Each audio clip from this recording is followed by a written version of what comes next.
আমেরিকার তৈরি F-16 যুদ্ধ বিমান রাশিয়া কর্তৃক ধ্বংসের খবর এখন জানে গোটা দুনিয়া। আরও একবার অহংকারী আমেরিকার দম্ভ চুরমার করে দিল রাশিয়া।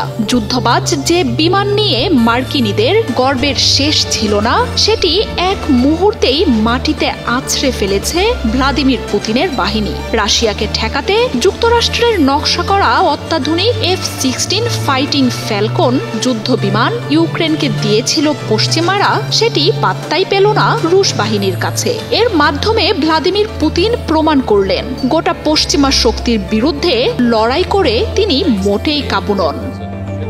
রাশিয়া ইউক্রেন যুদ্ধের মোড় ঘোরাতে গত বছরের গ্রীষ্মে ইউক্রেনকে চতুর্থ প্রজন্মের যুদ্ধ বিমান সরবরাহ শুরু করে পশ্চিমারা, কিন্তু যুদ্ধ বিমানগুলো রুশ বাহিনীর বিরুদ্ধে কাঙ্ক্ষিত ফলাফল বয়ে আনতে পারছিল না।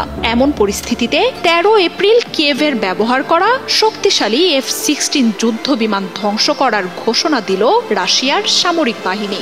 F-16কে বিশ্বের সবচেয়ে নির্ভরযোগ্য যুদ্ধ বিমানগুলোর একটি হিসেবে বিবেচনা করা হয়। নির্ভুলভাবে নিশানায় আঘাত করা এবং আকাশে প্রতিপক্ষের বিমান ধ্বংসের পারদর্শিতার কারণে পাইলটদের কাছে এটি তুমুল জনপ্রিয়।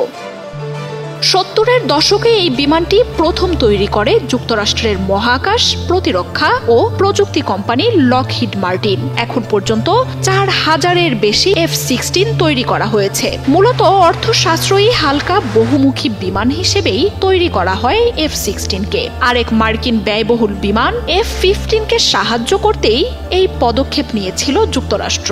বিশ্বের অন্তত 25টি দেশের বিমান বাহিনীতে F-16 রয়েছে।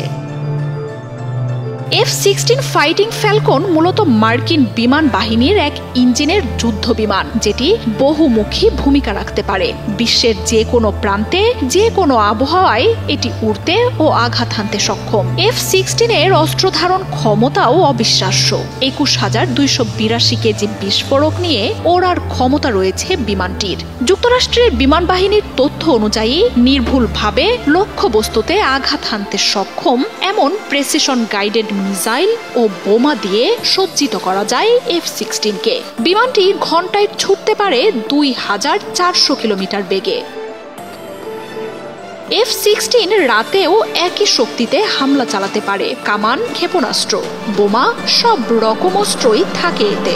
F-16-এর বাঁ দিকের ডানায় থাকে একটি 20 mm M61 ভলকান কামান। F-16-এর কামানের গুলির হার 6000 রাউন্ড প্রতি মিনিটে। একবার জ্বালানি নিয়ে এই বিমান যতটুকু পথ পাড়ি দিতে পারে, একই ধরনের অন্য যে কোনো বিমানের তুলনায় তা সর্বোচ্চ। অর্থাৎ যুদ্ধক্ষেত্রে প্রতিপক্ষের বিমানের চেয়ে বেশি সময় অবস্থান করতে পারে এটি। ধ্বংসাত্মক ক্ষমতার কারণে মার্কিন পাইলটরা বিমানটিকে ভাইপার নামেও ডাকেন।